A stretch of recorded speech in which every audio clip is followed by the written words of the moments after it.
Welcome to another episode of Comedy Wham Presents. With me, your host Valerie, and sometime kitty co-hosts Miss Purrington and Mookie are back at home. We are recording from Fallout Theater Podcast Studio. Thank you, Fallout. ComedyWham.com is your place to go for features about all Austin comedy.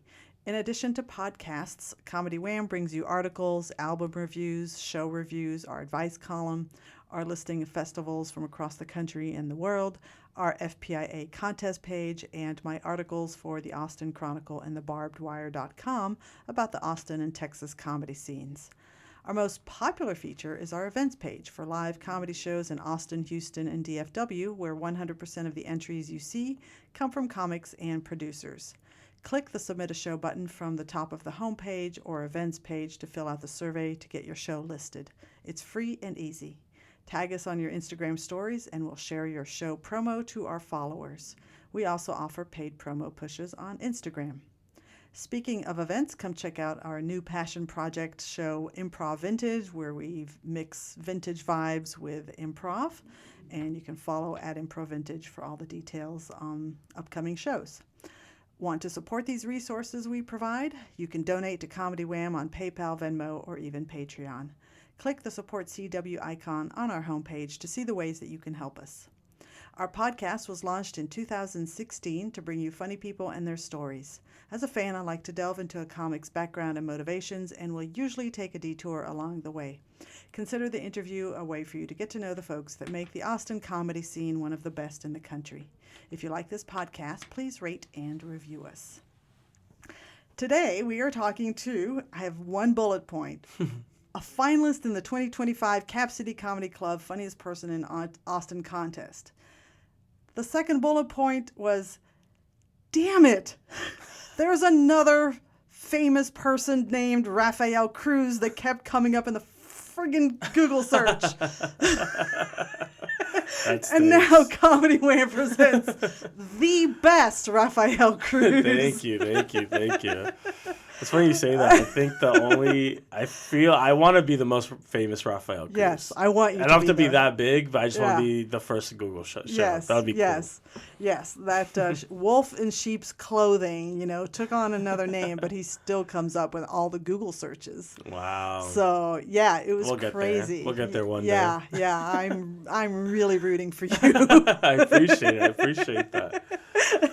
Well, Rafael, it's great to have you on Thanks the podcast. I like to kick these off with an opening question. Mm-hmm. So that is one word to describe your past. Ooh,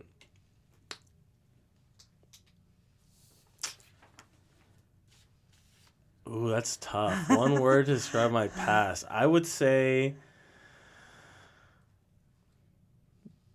funny. I mean, that's a boring answer. And I wouldn't say anything too crazy. I know a lot of comedians have most comedians, even the most famous ones, have really dark or stuff like that. Sure. I feel like my life was pretty cool. I think my past was just nothing too crazy happened. It's just I was just an insecure kid and I would just filter all my life through my insecurities, and I think that's what made me funny. I wouldn't say I had necessarily anything dark or stuff. I was just so insecure and so in my head that every situation was just a little funny to me, even though if it was nothing funny happened, Yeah. Yeah. Where did you grow up? Tampa, Florida. Tampa, Florida. Tampa, Okay, Florida. So you're part of that whole crew that came from Florida recently. Yeah, when Cam moved out here, and before he got on Kill Tony, he came back and he was talking to me about Austin, and I was Cam Patterson. Yeah. And just for you and I would just that's a kid. household name in Austin. So he came back to Tampa and I asked him how it was. He said it was really good, that I should come out here. He said, you need to come out. I came to visit, and he was like, you need to come out here if you want to do something. And I was a year and a half in, so I moved out 3 months later, and that was 2 years ago. Wow. Yeah. So you're pretty new 4 to years in. formal comedy. Yeah. Wow. So you already kind of alluded to your childhood, you would channel your insecurities into being funny or finding the funny in situations. Did comedy otherwise have any role in your life growing up? No, it's funny because I was so late into, in Tampa's a big city, but not that big where I didn't know what being a comedian was. I remember just seeing for me, it was like Kevin Hart, where I was like, what is this? What is this thing that people, you can get paid for this? And I remember the first time I started comedy, or the first open mic I did it when I was 19, and I figured out, that's when like I started getting more into the podcast. There's a bunch of comedy podcasts coming out, and I was like, oh, you can do comedy in Tampa. And I did one open mic, and I did fine. I did okay, and I just thought I was a comedian. I never did an open mic after that. I just did one open mic, and I was like, I'm a comedian. Like, all right, what do I get the special, or like what happens now? Do people book me now? I didn't know you have to keep doing it. So I just did it once, and then COVID happened, and then I started, I was in college, and I was just like, I don't really want to do this. I was trying to figure out what I wanted to do, so I went to do open mic again. And I started even just like looking up, like I'm sure there's podcasts like this. I forgot what it's called. There's a podcast that was just like interviewing comedians, like famous or on the way, that were rising and just figuring out their stories, and someone being like, oh yeah, you just do mics all the time. So I was like, okay, I'm just gonna do open mic every day. So then that's how it started. But yeah, I was pretty late into just stand up and comedy and stuff. I didn't really like watch it. I mean, you know, I watched stuff on Comedy Central, like, I don't know, like Gabriel Iglesias and like, funny enough, Jeff Dunham. Like, I remember just watching those. But then I got really into podcasts probably like COVID, when we had nothing to do. Right. Yeah. Right. So what was it exactly that like got you to that very first open mic? It's just something I always thought I could do. Like, I remember in high school, I went to a Catholic high school, and there used to be these things called, we have these little assemblies every Monday, Wednesdays, and Friday. We only had 300 kids. Okay. So they would do morning announcements at this little theater we had. And my friends would always dare me to go up without an announcement and just talk until a teacher would pull me off. Wow. Yeah, so like I would just do that. So they saw you as like the one who could entertain the crowd. Yeah. So I remember even seeing like was it senior skip day, or like they had like a senior prank day, and I was a freshman, and they had me. They were like, I always do this bit that I had this big crush on this senior girl. So they were like, you should do something for her on our senior prank day. So that was like maybe an hour before the thing. So they told me like the hour before the assembly started, they're like, you should do something. So I just like wrote a funny poem, and I presented it in front of the whole school just to like get a laugh. So I knew it was something I always wanted to do. I didn't know if I was good on it. Sometimes I would bomb, or just get in trouble. Yeah. But I don't know. It was just something I always felt intrigued to doing. Like, I don't know if it was, it was just like, I want to do this, and I don't want to do school, and this seems more fun, and hopefully I can make it work. Yeah. And you weren't intimidated at all by that one prank of just doing this in front of the entire school? No, I'm not. It's not even, people do that a lot. They're like, how do you do that? How do you do that? And it's not really, doing open mics was never scary to me. Maybe trying out, like, the only thing that's ever scary about stand-up is, like, when you have a bit that might be a little, like, you're pushing the line a little bit, and you don't maybe have the words. Like, maybe I'm scared trying a new bit that I don't know it's going to work, but I'm never just scared being up there. Yeah. I'm scared that the idea might not do good, but I know how to, like, at this point, I know how to just, like, address that I bombed, and it will save it or something. You know what I mean? Yeah, it's never been, like, a thing that I have anxiety about or I'm nervous about. That's really interesting, because right out of the gate, you're telling me your insecurities, how they fed into that, but you have no problem being in front, unless you were doing like theater or No, I wasn't doing anything. theater, no. I mean, it was, I heard this, I think I was listening to Andrew Schultz on a podcast, and I think this perfectly describes how I see stand-up. It's like, stand-up is the perfect combination of like, insecurity and narcissism, because like we're like the most insecure people, but then we're like, oh yeah, everyone should hear what I have to say, and it's like, no one should hear. What do you mean? Why do you think everyone has to hear what you have to say? It's so weird. Like, we're so insecure, but then it's also like, yeah, everyone should hear us talk for 15 minutes. Like, no, what? no one should do that. That's hilarious.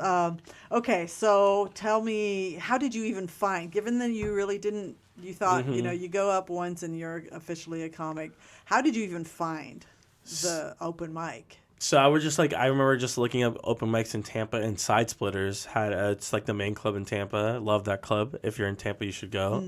But they had an open mic, and I did an open mic. I invited a bunch of my friends, and then I did okay just because I planted the audience, you know? Yeah, right. And I was just, when I did that, I was talking to other comedians. Like, how do you do this? What do you do? And they were like, there's a Facebook group, and this Facebook group had a schedule of where all the mics were and where to do and everything. And then that's how I got Yeah. into it. Yeah. But you only did it the once. And Only then did it the you once. paused. Yeah, I did the pause, and then the second time I went back to Side Splitters and asked all the comedians, like, how do I do this? And they were like, just go on this website and I'll tell you. Yeah, yeah. So yeah. So how did you feel being up on that stage doing your mics? I mean, it was great that your friends were there, but like, it felt normal. I mean, I was always the first time I was very nervous, but once you get I always feel this now, even like even the competition, like when there's shows with like stakes, I'm always like very nervous, and then once I get the first laugh, I'm good. Like I'm like, oh, I've done this. Yeah. But like up until like the first 30 seconds, I'm like, this is gonna go terrible. And I think that's how I felt my first time, where like I was just talking, and then I got my first laugh, and I was like, okay, I can do this. I don't know if I can do this amazingly, but I gotta laugh. I can do it. I can speak and not freak out. Yeah.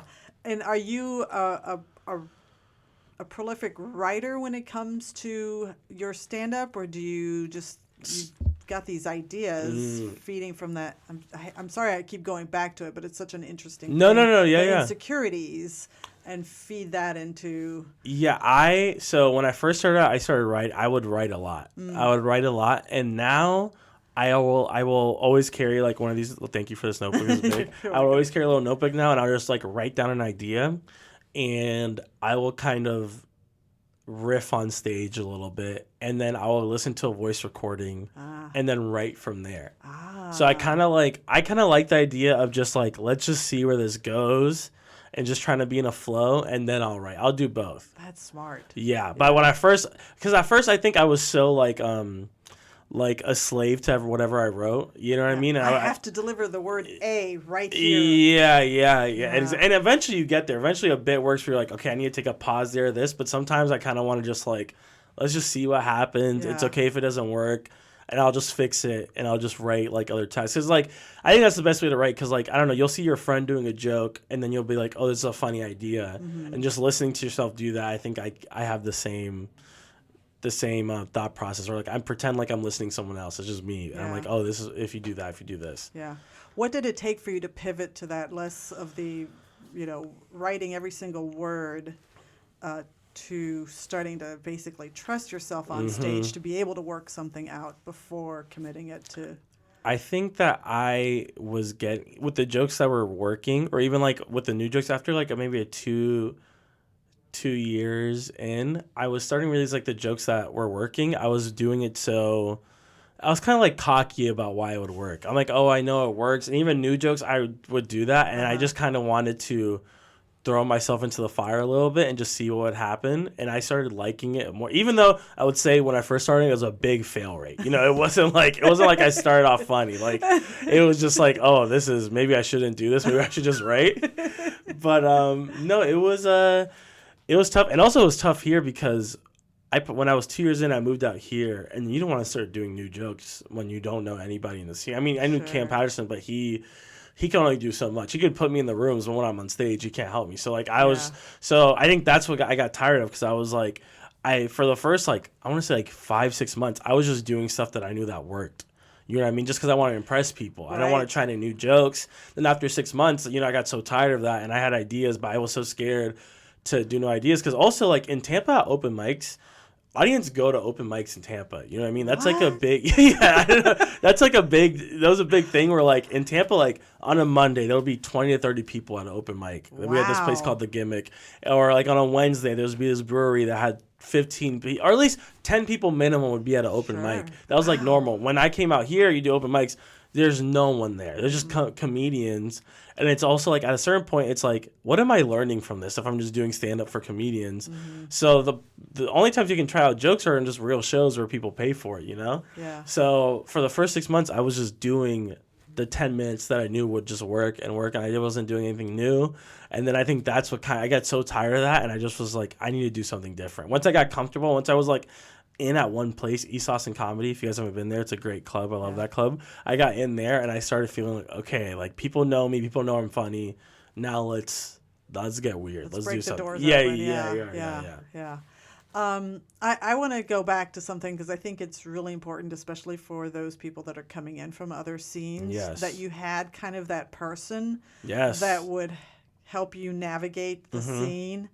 And Cam is obviously an exceptional human being to have done that. So I think that's lucky. pretty awesome. I got lucky. He did that for you, but that's kind of a nice thing that I enjoy hearing about when people kind of in a cluster will come over together, and there's one person that's been there ahead of time, and so they kind of help you navigate. I didn't know that was happening at the time. Like at the time, it was just Cam, my friend Austin Young, who moved like before Cam, and then maybe like one or two more people, and then I came out here, and then like a month later someone else came out here, and then like another person, and then it's just like, oh, now I don't even feel that weird. I'm not alone. I'm the Tampa Orlando comedy scene's here. Yeah. You know what I mean? Yeah, right. Yeah. Yeah.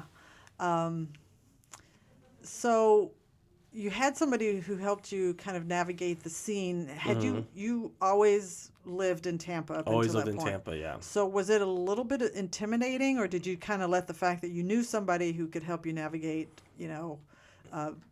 lead you through, or was it an overwhelming scene to move into? I don't think it was that overwhelming for me. Just I think Cam, he wasn't on Kill Tony yet, but everyone knew him at that point because everyone knew what was about to happen. Yeah, we knew what was going to happen in Florida. Like Cam would be on competition shows with us and just win all the time. And it's funny because like you never think someone from your scene is going to be like, you think, oh, Cam's killing, but someone, there might be someone in New York or LA that's like better or does better. But then you come over here and then you're like, oh, Cam's getting just as big laughs. Like we were seeing that early, like 3 months in, Cam was just murdering, and I'm like, damn, well, like let's see what happens if I see Bill Burr or something. And it's like, oh no, Cam is getting those reactions out of those people, which is crazy. But I don't think it was that intimidating just because there's a couple of comics here from Tampa, and then Cam helped a lot, and I've always been kind of a social, even though I'm insecure, I'm just a very sociable person, and I wasn't afraid. I know a lot of comedians I think are afraid to ask for stuff. I was never afraid to ask for stuff. So like Lucas McCrary, who's also who's so funny, and he got second place on the Austin's finalists. What is it? FBIA. Yes. I remember Cam. I met him through Cam, and then I would DM him like, hey, can I bark for your show? Also, barking wasn't a thing at Tampa. If you guys don't know what barking is, it's like passing flyers out for a show, and then maybe you get paid, maybe you get some time, maybe you get both. But I remember meeting him, finding out he ran a show, DMing him, and he didn't answer his DM just because I'm sure people DM Lucas just all the time. Yeah. And so then I just had to find him. I just had to find him and be like, hey, can I bark for your show? And I would bark for East Austin. I barked for everywhere until I got a little more comfortable and got into certain places. But yeah, I'm not scared to ask. Yeah. I don't ever want to not ask for something. I might be scared to like approach a girl like maybe before it, but I would never be scared to ask for like, because I want to get on stage. I want to prove myself. So I was like, yeah, let me bark. Yeah. And I'll bark in this Texas heat for 100 degrees and people will tell me no and fuck off and all this stuff. And that's just the game. It's also, this is also a career. Yeah. It's like, well, if it's your career, if you're writing on this, then you have to ask. And that's what I think.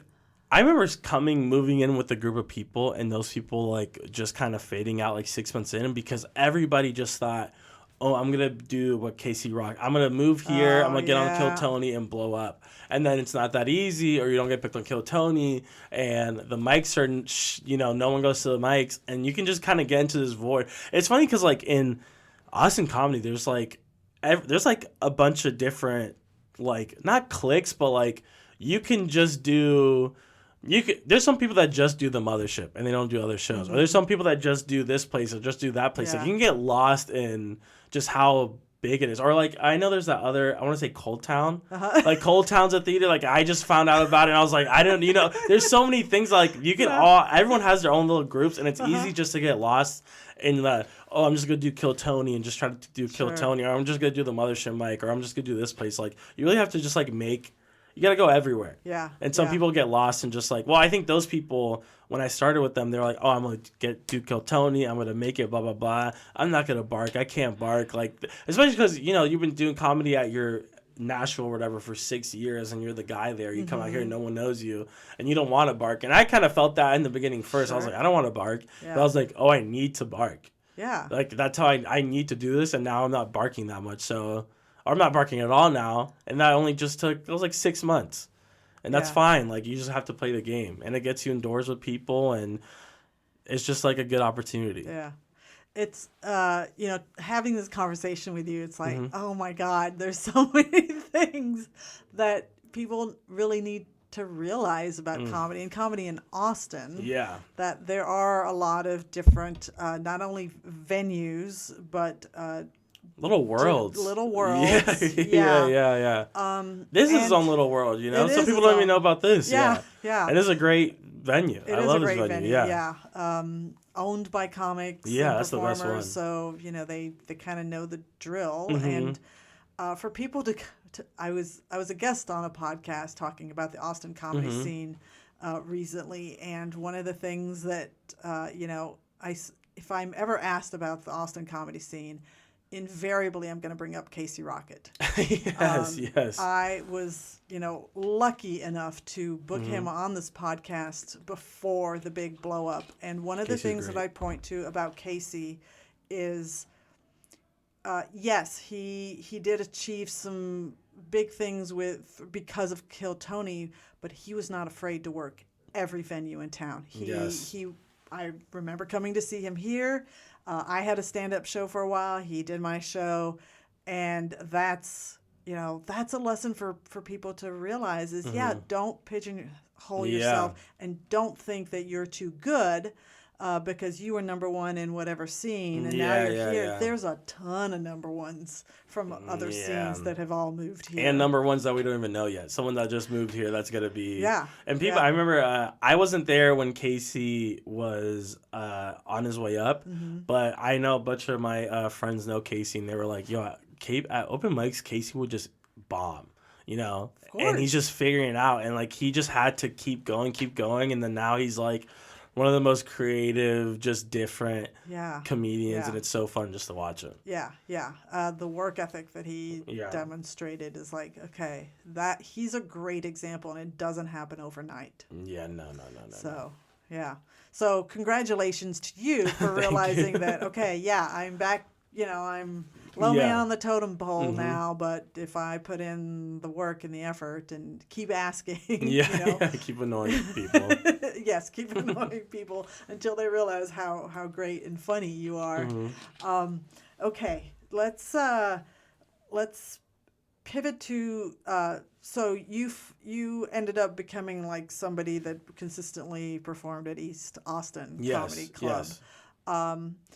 And Tampa only has like the one big club. So Tampa, when I started out, I got very lucky because Tampa had a couple of just bar shows, and like we have Side Splitters, we have an improv there. We also have this place called Coastal Creative where like they are this media company, and the owner was a big comedy fan. So he started doing those comedy competitions, and now it got to the point where like I know Robert Kelly just shot his last special there. Wow. And they have like people like every couple weeks to do a headliner thing. So like a lot of things started open, and we also had this thing called Spitfire that was kind of like, this club was like improv and comedy, and it was a good place to do open mics, and they had shows every Friday, Saturdays. So when I first started, there was like 7-8 consistent spots throughout the week that you can just get. Yeah, it's crazy. It was crazy.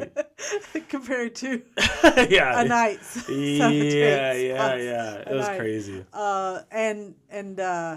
Gosh, where do I want to go with you? So you moved to Austin in 22? 22, yes. Okay, so in 22... Or 23. 23, I think? Okay. It's 25? It's 25. 25, yeah. I think I moved in 23. Okay. July of 2023. So things had been opening up. How did you deal with the pandemic? Because you were so new. You had done your one mic and thought you were done. Yeah. I was in Florida, so our pandemic was a little different. Yeah. Our pandemic was a little different, but I started towards the end of pandemic when it started opening up almost for everybody. So I know comics are doing comic, but like it was towards the end and things were starting to open up. So it wasn't that. So it was like normal. Yeah. So Okay. I think the pandemic just like it just helped me focus. Like I was like, what do I really want to do? Like, cause everyone was scared. Everyone thought we thought we were gonna die and stuff. So I was like, what do I really want to do if we make it out of this time, or if America makes it out or whatever? So I was like, I just want to do comedy. I want to do comedy, and I want to get good. And that's what I've been happy with. I think my goal in I think when I first started, like even like a week or two, and I was like, I want to make it. I want to do this. I want to do that. But I've also just shifted my goal. Like I just want to be good. Like I want to be really good at it. I want to perfect the craft, and hopefully perfecting the craft, other things come. But if other things don't come, that's fine, as long as I get to be creative and work on art when I was like talking about my penis, but yeah, quote unquote art, my art. I get to so yeah. But hopefully, I just want to get good at this, and like people I respect see me and go, yeah, he's good. The people that I really look up to, like a Cam or a Derek Poston, who's someone I think is so funny in the Austin comedy scene. Just like people I respect and just think I'm really funny. That's all I kind of want to need. But as long as I think I'm putting out good stuff, that's all I really need as well. Well, I've already declared the objective for you that you have to become famous. So, oh, then yeah, that doesn't matter. Because we need to clear out. That Rafael Cruz. What is the most surprising thing that you've learned about performing in a different city? It's interesting performing in a city that's a comedy city, or that's becoming, or I guess it is a comedy city now, because they give you more leeway to talk about more stuff. Or like in Tampa, even Florida is like a red state, even Tampa's kind of blue, but even liberal in Florida is not liberal. A Florida liberal and a New York liberal might not get along. You know what I mean? Florida liberal is still a little, little middle. Yeah. So it was interesting moving out here and being like, certain spots. So like you go to 6th Street and a lot of people know Kill Tony, and maybe that audience, you can they give you a little more leeway to be more edgy. But then you go to Cap City, where they're still comedy fans, but they not may be Kill Tony fans. Like they're just like the more normal average fan that you go to a normal club for. And you kind of have to work. If you want to do something a little more edgy or something, you have to kind of like ease them into it and be a little more like technical about it. Where like you go on 6th Street, you can just say something and people will just laugh. Yeah. But I don't think it's that Tampa and Austin's comedy is not that different. I don't think. I think it's like the red state, blue city, and it's a good little mix. Yeah. Yeah. So how did you find out about the Cap City Funniest Person in Austin contest? So funny enough, the first time I did Cap City was last year, and I got to host in the main room for. Someone recommended me. I was going to say, you don't just do that without... No, so this guy was Martin Phillips. You know who that Martin Phillips is? Martin Phillips is he's on Kill Tony, he has a golden ticket, and he has a muscular something. Martin's always shit. Okay. Yeah. Maybe you've seen him, but I have seen Martin... him, Martin was asked to feature for someone. He knew someone that was headlining, and then he was like, "Do you know someone that can host?" And he recommended me. So then I did it. And did great at both shows, and I was like, hey, I would love to perform here more. What can I do? And they were like, oh, did you sign up for the contest? And I was like, no. And I was like, when did that close? They're like, today. And then I missed out on the one last year, so I couldn't do it. Oh no. So yeah, then I just kept doing the mics, and then I was just waiting for this contest. And then then it happened, and it was cool. It was really fun, and I got to meet the owner, Chandy. It was very awesome, and she actually emailed me last week to do a spot, so that was cool. That's all. That's what I just wanted to get my foot in the door. Yeah. I was like, of course I wanted to win, but I was like, if I just love this club, and I would love to do this club more. Club. That's all I need. Yeah. There's some really smart and very dedicated comedy fans that go to that venue. And that's what I'm saying. There's different worlds. Like, Yeah. you know, like some people just like going to Cap City, and those people are, you know, those are some great. I seen regulars there. I don't even go there that much, and they're just, and that's like the same as Side Splitters. Like Side Splitters, they weren't necessarily into the comedy world like the Rogan or whatever, but like they just loved comedy. Yeah. They just love live comedy, and that's what I appreciate about Cap City. Yeah, yeah. That's very cool. And if you don't mind us talking, you almost weren't in the finals. I was not. No, I was kind wasn't of in a the fluke. finals. I wasn't in the finals. I wasn't in the finals. How crazy was that to get that call? That was it was interesting because I remember not making it and just kind of being like, oh, it's okay. I just needed to do good. If I did good, I didn't mess up, I was okay with whatever the results were. And I knew it was like the judges. So I was like, you know, some judges might just like this, they might like that. Like, that's fine. Yeah. And then which is a very funny story, because the person who I replaced, Josh Francis, who was so funny, he was like, when he won, he was just like, kind of just like talking shit, just like in a funny way. So when I found out I had a spot, I DM'd him being like, oh, I'm fucking coming for you. I'm fucking coming for you. And then he was like, I'm the one who gave up the spot. And I was like, I'm so sorry. I was like, thank you. But I was acknowledging, I was like, oh, this kind of feels like, kind of like Make-A-Wishy. Like, kind of a little Make-A-Wishy. And then my girlfriend was like, no, you should, like, I get it, but you were the next one. So just be happy. You gotta just do it. Just do it. You did great too. Thank you. The whole night was fantastic. Yeah, it was I was really happy that everyone did well. Yeah. Everyone did well, and it was really funny people. And JJ, who I'm sure you've interviewed already. Yeah. JJ's also from Tampa. I interviewed him a week before. Wow. That night, so it was crazy talking. JJ took me to do my first feature spot in Tampa. So yeah, I've known JJ, and when JJ's on the lineup, I knew JJ was gonna. I knew JJ or Lucas were gonna win because JJ's been doing it for so long. He has such a cadence and a rhythm, like it's so effortless to him. And then Lucas is just so different. He's so funny and so just silly and kind of like he's kind of doing comedy but making fun of stand up in a way. Like he's just so great. So I was just like, I just need third. I want to get third because I just knew those two. It was one of those two times. And I've been saying JJ worked for 2 years, and JJ moved a couple months ago.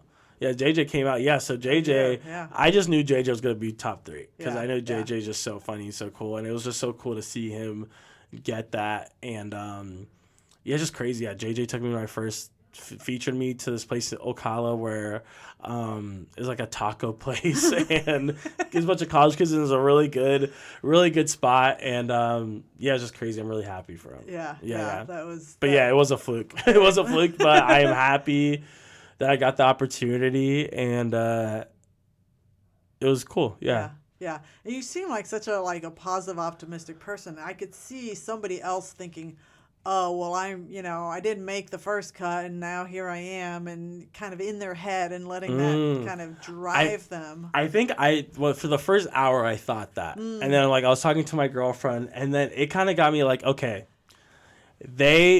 I think that for the semis, I was a little like, I'm going to do this, and that. Like, I was trying to play to what the judges want. Oh. Yeah, a little bit in my head. I was like, let's just do that. You know what I mean? And I did some of the stuff I wanted, but there were some jokes where I was like, I think people would like this more.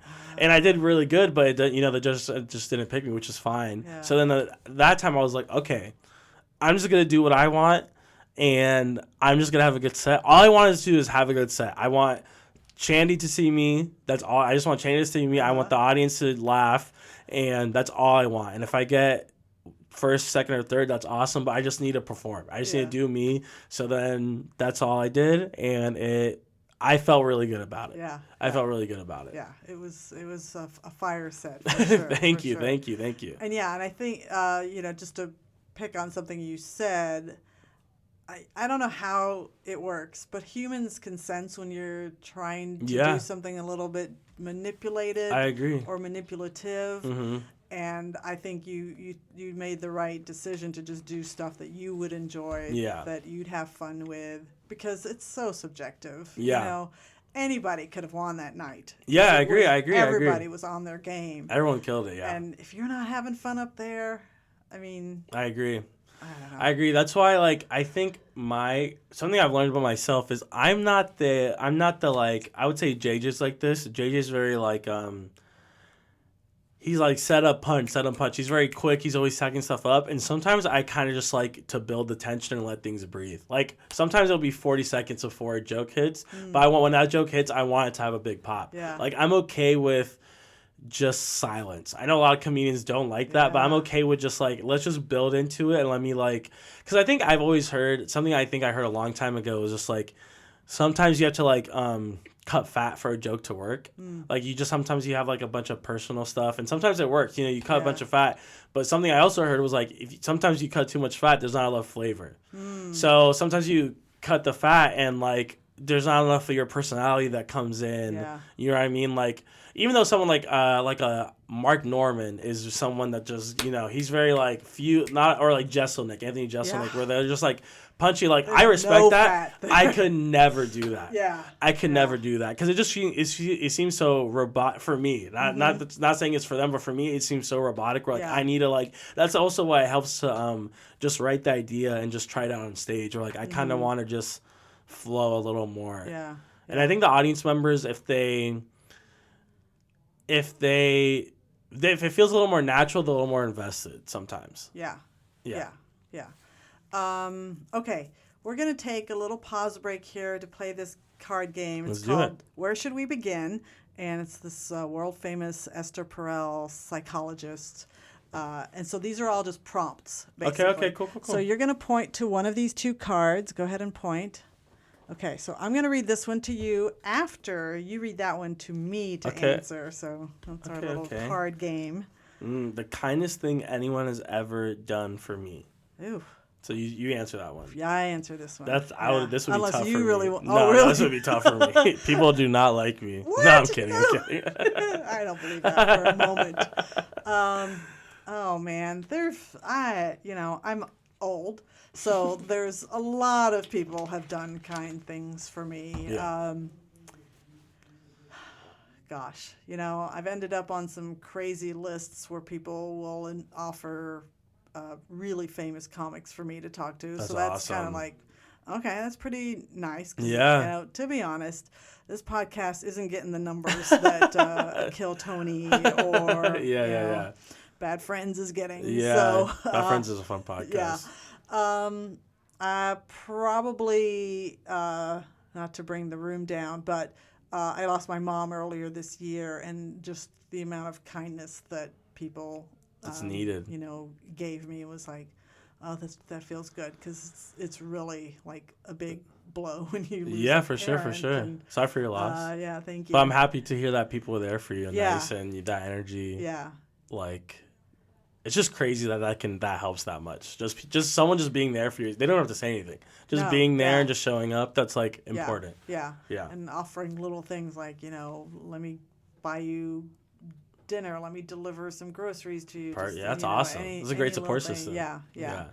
So, that's mine. That's awesome. You ready for yours? Mm-hmm. Okay. When I was younger, I thought the world was... Whoa. That's a deep one. Yeah. You can answer mine if you want, if it's easier. Well, I think when I was younger, I think this is what everyone thinks. I thought the world was just much easier. Oh, shit. I thought it was way more nicer and way more just like, I didn't think that the biggest problem in my life would just be my own brain, I just didn't think that. And now I've realized that the world is a little harder and stuff, but that's okay. That's needed. I think that's good. I guess, stuff's a little hard. Yeah, you know not what too I mean? hard though. It's stuff's a little too hard, but that's okay. Yeah. I think everything. I used to be a little more. When I figured out stuff wasn't easy, I was really scared of the world, and now I've kind of just accepted for things how it is. Even like when big things happen, I'm kind of like everything's gonna be fine. Not even in my life, just like a couple weeks ago, there was a big political shooting that happened, and a lot of people were freaking out, and I just had to be like, this is scary, but I think things are going to be good. Yeah. And things like this happen in every generation, every year, something crazy happens and everyone freaks out for 2 weeks, but everything's going to be fine. Yeah. You know what I mean? Yeah. Yeah. You reminded me sharing that my son kind of has that view that, the world is just awful and terrible. Yeah. And I hope that through my general attitude. How's your son? He is 19. Yeah, that's where I was. Yeah. Yeah, I hope he can kind of come through at some point and think. It's overwhelming. It's overwhelming, but I think that, he's not wrong. No. He's not wrong. He's not wrong at all. It's just like the thing of like, you just have to really change your perspective on stuff. Like, I think it was just like, I did like, psychedelics one time, and I just had this big thing, like this big stupid thought where I was like, oh, it's all just perspective, and which is, it's like true, it's true. It's all just how you see things. Yeah. And as long as you kind of just have like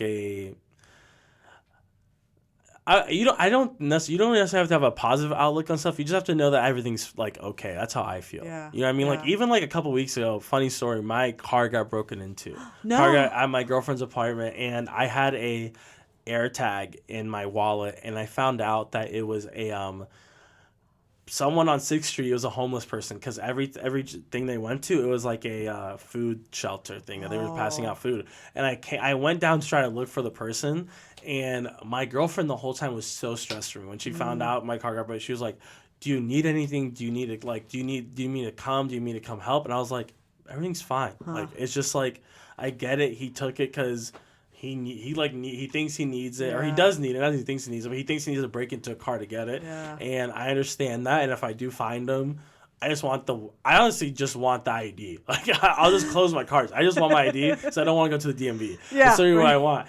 So, but she was freaking out. But like, that's how afterwards she was like, "How are you so calm? Like, I would be so mad. I just don't let myself get mad about stuff I can't control." Yeah. Like, you know what I mean? And it's just fine. It is what it is. Funny enough, I found a couple of days ago, something I did get a little jokey mad about was he took my wallet, and I also work with preschool kids. So like, I know he looked through my bag and he just saw like a bunch of stickers and like small footballs. I know he was mad. So then I found out he took my cologne. Isn't that fucking crazy? Isn't that crazy? Now I want to find him. Like, now I was so understanding of like, oh, he's homeless. Like, I get it. Now I want to put him in jail. I'm like, why do you have to take my cologne? Like, what was the point of that? It's so annoying. I just don't know what he needs that for. You know what I mean? I know why he needs it, but I don't know how much it's gonna help the situation. Right, you know what I mean? Right. But if he gets some homeless women from it, then it's good. Cool. He smells like notes of amber or whatever, citrus, whatever my cologne is. Good for him. But that made me mad. Take my money. I have $15 in my account anyways. You can take my money. That's so funny. I'm glad you brought up that you're a preschool teacher, because that is something that you bring on stage. Yes. So it's a real thing. I'm not really a preschool teacher. It's easy to say preschool teacher on stage. Yeah. I go to different preschools and I teach them how to play sports or like tumbling. Okay. So it's like an outside company, and then like the parents will sign up, and I'll go over there and teach them how to play sports and stuff. Or tumble, yeah. Okay. I almost feel like being exposed to kids of that age where like the outside world does not matter. You just want to play, have fun with your friends, be goofballs. Yes. And it's 2 to 5. Yeah, it's a perfect, silly. So you can't almost help but learn or be reminded of that attitude, and kind of walk away with thinking, it's going to be fine. It's going to be, and it's also like, kids are just so funny. They really just are so present, which I think everyone should be, because earlier this year, my girlfriend's brother got into, which is a crazy story. It makes me laugh, but it's just crazy story. He was in an ice cream shop. He was eating ice cream with his uncle and his uncle's kids, right? It was just a family. He was with a family, and a car ran into the ice cream shop and hit him and broke his legs. Shit. Isn't that crazy? Shit. And it was really crazy. He's good now. He's walking. He's good now. But it was crazy because she was so worried. The kids didn't get hurt. They got a bunch of scratches, but she was like, oh, the kids are gonna, I'm so scared for the kids. They're gonna be like this, it's gonna be like so hard on them. And I was like, babe, I've worked with kids who have just gotten like a car accident coming with the arm brace, and it just doesn't come in, like, they legit forget that not forget, but like they act like nothing happened. Yeah. Like they don't have nightmares about it. Like they just come in the next day, and well, first they get spoiled by the parents. Like they get, we'll go to McDonald's, we'll get ice cream. But when they're at school, they just have the arm brace and they just think it's cool. The coolest thing. It's just so, I was like, they're gonna be fine. I'm like, we should be more like that. Like it's really not that deep. Everything's okay. But if that happened now, like, people would be like, have PTSD about getting in their car again, or trying to get ice cream, to get ice cream. Yeah. But yeah, it's a crazy story. Wow. Yeah, we started dating 2 months in, and that happened. Oh. And my girlfriend like gave me an out. My girlfriend was like, hey, because our brother lives with her, because he goes to UT. So she was like, I'm gonna have to help him a lot, and if you want, like, you don't have to do this. Like, we can, like, you're gonna have to help me. I'm gonna need you. And I was like, no, I'll still, like, this is fine. Yeah. So it was like a crazy way to start a relationship. Yeah. The month and a half in, that her brother almost just got paralyzed. Yeah. Gosh. And it was just stressful. Yeah.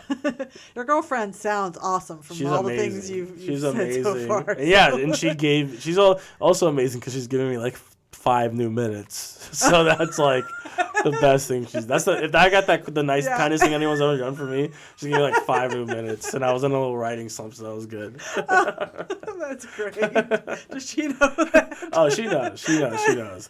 She's like the quote unquote annoying in a way, because she always wants to come out to shows, and I'm like, no, I need to work on stuff, and like I don't want you to see me bomb. You know what I mean? She's like, no, I want to. Of course, she wants to see me bomb, but but also sometimes like I'm like working on jokes about her, and like I might say something where I'm like, oh, maybe she shouldn't hear. I don't believe that. Sometimes when you riff on stage, you say something, you're like, I didn't mean that at all. I don't know where that came from. Yeah.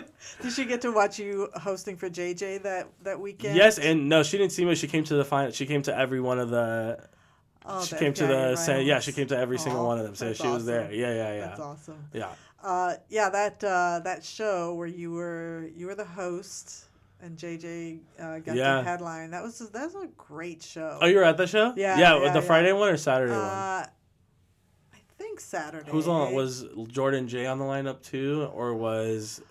I know it was me, Angelina Martin, it was Angelina Matthew. Okay. So I think that was Friday. Was that Friday? That was Friday. All right. Matthew's was someone that just came into the scene probably like a year ago, and he's so funny. Yeah. And it's crazy he won he got third because he went first, which is like, unheard if you guys of. don't know, it's tough. Yeah. It's tough to go first. I remember being in the back listening to him being like, oh, he's kind of murdering. And I started getting nervous. I was like, what the fuck? He's going first. He's kind of killing it. That's the thing about competitions. My girlfriend told me that everyone did good, but I had to walk out. There's something about competitions, especially comedy competitions, that like make you like, you have like, you see a friend who's doing a set and you know their jokes, and you're kind of being like, they get a big laugh and you feel bad, which on any other situation you would never feel bad. They get a big laugh, or you're like, a joke's about to come, and you're like, I hope this joke doesn't do as well as it usually does. So I took myself out of that, and I just went on a walk, and I put my AirPods in. So like I told my girlfriend, hey, text me when the last comic's up. It's like, I don't want to be judging my friends or hoping they don't do good or feeling bad if they're doing really good. And it's just like, because it's just competitive, you know what I mean? So like I'm just gonna go on a walk so I don't judge JJ or judge any one of my friends, because now I feel like a bad person. Yeah, I think there's a lot of people blend in my mind, but I think it was when I was talking with JJ. Mm-hmm. So this was the week before. Yeah. I got the impression he really didn't like the idea of competitions, but I think either Shandy or Heather kind of pushed him to do it. So I mean, he might not have been in that place, but the good thing is now he never has to do it again. That's perfect. But I'll be right back at it, judging all my friends next year. Yeah, exactly. So do you feel like you've had a light bulb moment where you realize, this is what you were meant to do? I mean, it seems like a lot of things have kind of put you on that path of, this is what I want to do. But do you remember a moment where you're like, I think it was when I had a joke that worked consistently for the first time. Aw. It was the first time I had a joke that worked consistently. I was like, I can do this. You know what I mean? Because I don't know how people think about comedy. When you first start comedy, you think, at least I felt like you had to write jokes every time. Write a new set every open mic. Every time, yeah. And then you find out that someone's like, hey, what is that joke you did? It worked. Why didn't you do it? And I'm like, oh, well, I already did it. They're like, no, you keep working on it. I'm like, you say the same things every time? They're like, yeah. I'm like, that stinks. But obviously good because I can't, trying to write it. It's hard to write a lot. But I think it was the first time, which was funny enough. The first joke that works was I did it to the FBIA. It's the Drake joke where I say I look like if Drake started from the bottom of the stage, and then I've added on to it, and that was the first joke that worked. And I was like, oh, I can do this. I think I can do something like this. Yeah. And that was like the light bulb. That's awesome. Yeah. That is a great joke. Thank you. I think the audience really likes when you're self-referential and you kind of address the... Yeah. Well, someone told me that whenever you go on stage, everyone already has opinion on you. Like, so just address the thing first. Just like your height or how small or tall or how big or whatever, how pretty or not pretty. You know what I mean? Just address the thing and get people on your side. And then also when you make fun of yourself for like the first 2-3 minutes, if you have like jokes that are like, it might not even be edgy, but just something that's like a joke that's like, I don't like dogs. That's like controversial. Like if you have a joke that's a little more like that's gonna turn people away, if you make fun of yourself for the first 3 minutes, people like trust you a little more. At least that's how I feel. They're like, oh, I trust this guy, and then you can do the joke about, I think the Cowboys suck or whatever, just the controversial thing, and then people will give you a little more chance for that. Yeah, for sure. Okay. And so as we start to wind down, what is your favorite thing about performing? Whoa.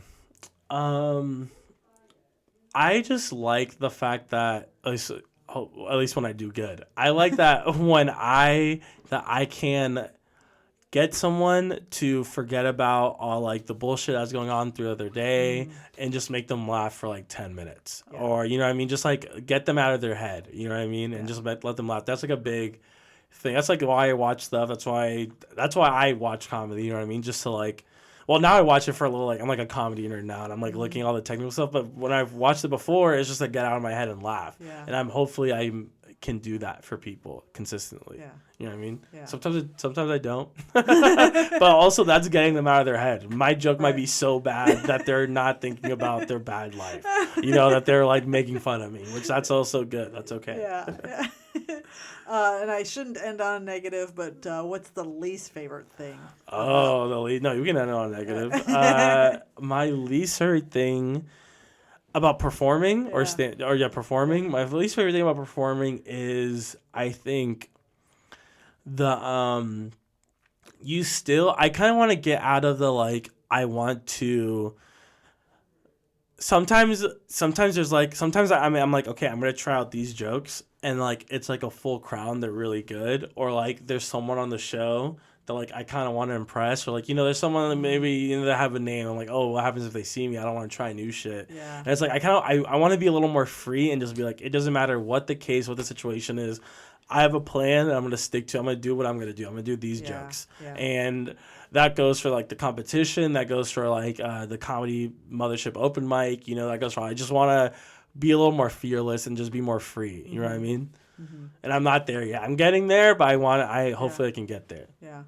I'm going to just go through like a bullet list of questions. Have you been on Kill Tony? No. Okay. I've signed up, but I have not been on Kill Tony. Yeah. But you've done the Mothership I've done the Mothership mic. How is that experience for you? It's nerve-wracking. Yeah. And I get so mad at myself because it's like, you're just doing, but it's also weird because it's 3 minutes. It's 3 minutes. Like I never do 3 minute sets. So it's something like I just get in my head, and it's like, I just want to be a little more free, because at first you start being like, what does he, Adam, I think is the book, Adam Ray, and you're just like, what does he want? What does he want? And you just have to stop. I just have to stop doing that. Yeah, you got to remind yourself. You got to make yourself happy. And that comes through. And it's good that like it's fun. Like The room is good. I think if you're just a good comic, you'll always do good in that room. I've never like bombed in that room. Yeah. That's the thing. And it's like sucks. It's like kind of bittersweet where it's like, okay, well, I know I can perform on the stage. Yeah. But I'm not like, I'm not getting, there's maybe one time he gave me a fist bump, a good set. And I was like, oh, like, it was so funny because he gave me the fist bump and I was like, oh, they're going to give me the keys to the mothership now. Like, I'm the guy. He's going to give me the keys, It's just like you did the one open mic. And yeah. Where's, Madison Square Garden. But yeah, and like I've heard stories of people who are like, yeah, Adam's just seen me 14 times and on the 15th time he passed me or whatever. And also, but it's also like, I want it, but I also have to remember that being at the Comedy Mothership is not the end all be all. Yeah. You know what I mean? There's people who are in Austin that are making careers that haven't done Kill Tony or Comedy Mothership that are just, doing their own thing and getting their, like my friend Anthony Papali, who's making very funny, incredible videos. Love him and just he's done the Mothership, he's done Kill Tony, he's done good and great on both of them, and he's just been making the sketches and he makes the best sketches and it's fun to watching him do that. It's fun like pitching him and like he shoots a lot of it at our house too. Really? And my friend John is my roommate John's in a lot of his videos. Okay. So it's fun just seeing him do that and like getting a fan base. So it's like I would love to be in that club just because it's like the thing. So I would love to be at Cellar or the store. You know what I mean? Just because it's like it's a thing. You know what I mean? But sure. I don't need it. Yeah. Yeah. Okay. Well, this has been a really cool conversation. Yeah. Thank you for having me. Yeah, absolutely. Do you have projects that you want to talk? Because I did find your YouTube channel. Yeah, which nice. It goes under a different name. What's is it? I don't know. I found it and it's called Mr. Something. I'd have to pull up my phone. Like, it doesn't come up as Rafael Cruz. Like, I think on your Instagram it takes you to... Oh, maybe The Worst Guys or... that's what it is. The Worst Guys, or it's something like Play Too Much. I think it was Worst Guys. So we were Worst Guys. So, yeah, I used to do, like, a thing in Tampa where I would, like, post videos and sketches. And I love doing that, and I've posted some sketches this year. I'm just trying to be a little more consistent with it, but I do have some ideas for...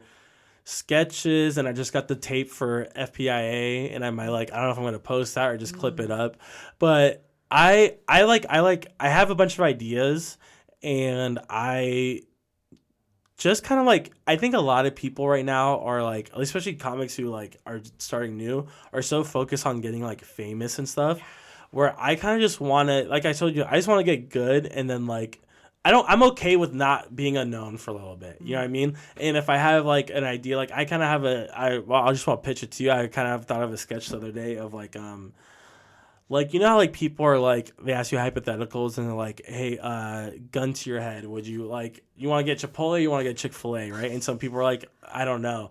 I thought it'd be a funny sketch if there's a guy who's service was he's the gun to your head guy. He shows up and puts a gun to someone's head and he's like, what would you rather do? And I thought that was funny, so I write that out. And there's also this screenplay thing that happened at Austin Film Society that they were doing a competition, a comedy competition where they're write a pilot or write a movie. So I do that on my free time, and I'm just trying to get better and just trying to I just want to do this stuff because in my head, I always have ideas in my head and I don't do anything. Sometimes you're I have an idea for this and I don't do it. I just want to write out a bunch of ideas because someone who I'm not that big a fan of, Bert Kreischer, he actually had something that was very interesting. He said on a podcast where he said, every comic has a moment where they have a viral video that pops off or they just have this or that.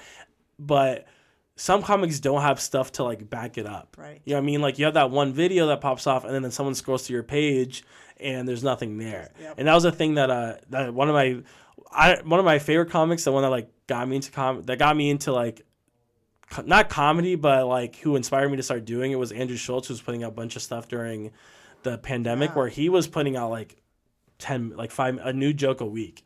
And he was talking to his friends during that time and he was like, hey, how do you guys watch comedy? And everyone's like, oh, I watch a Netflix special, but I watch the first 10, 15 minutes. So he had an idea. He was like, instead of putting an hour out, I was going to put out 3 to 4 minutes every week.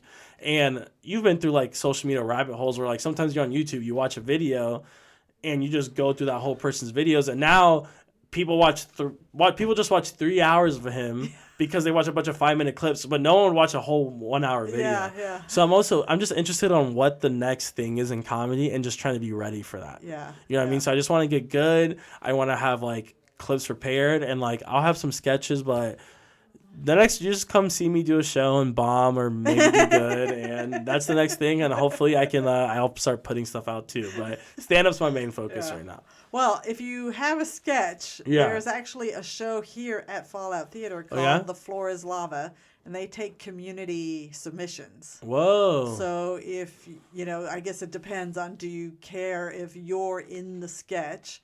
No. Or if you're writing enough that you're like, oh, I'll hand this over and let other people kind of put it on the stage. That's interesting. Yeah.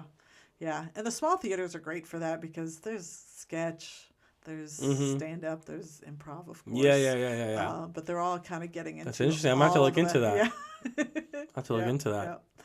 All right. Well, Rafael, are you ready for your closing question? Yes, I'm so ready. Okay. One word to describe your future. Whoa. One word to describe my future. You got really deep questions. They're actually so easy, so simple. But they're so simple, but the one word kills me. Yeah. One word to describe my future.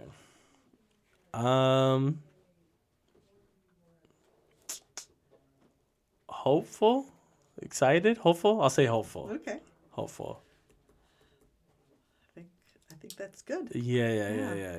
Yeah. Oh, you answer this one. Me? Yeah. No, no, you gotta answer one of these. Is around. I hope the future is around. That's when you get to a certain age, you're like, okay, let's hope I'm around for a lot of it. That's a great answer. Yeah, I think about my son being the age he is. I think about, am I gonna be around when he gets married, has kids, and yeah. So I think about that now with my girlfriend being like, my dad is my mom and my dad have a big age gap, but it would get canceled right now. Well, they're immigrants, so it's different, but still, it's different over there. You know what I mean? But it's big. Yeah. So I'm always like, I just feel pressure having kids. So like, and my grandma's still alive, so I'm like, dang, maybe I just need to pump out the kids just so they can see it. You know what I mean? Oh, don't. Yeah, no. Yeah, I know. It's the worst thing for that kid. All right. Well, that is a wrap on Comedy Wham presents Rafael Cruz. Rafael, tell us where people can find you and promote any projects. You can follow me on Instagram and TikTok on Rafael Cruz Comedy, and just come out to shows. Hopefully in my Cap City more. I'm usually at East Austin or like Creek in the Cave, but yes, just please come out to shows, and if you hear this and you see me, say hi. I'll be nice. And yeah, thank you. Okay, well, we hope you've enjoyed learning about how Rafael got to be the comedic genius that you heard today just as much as I have.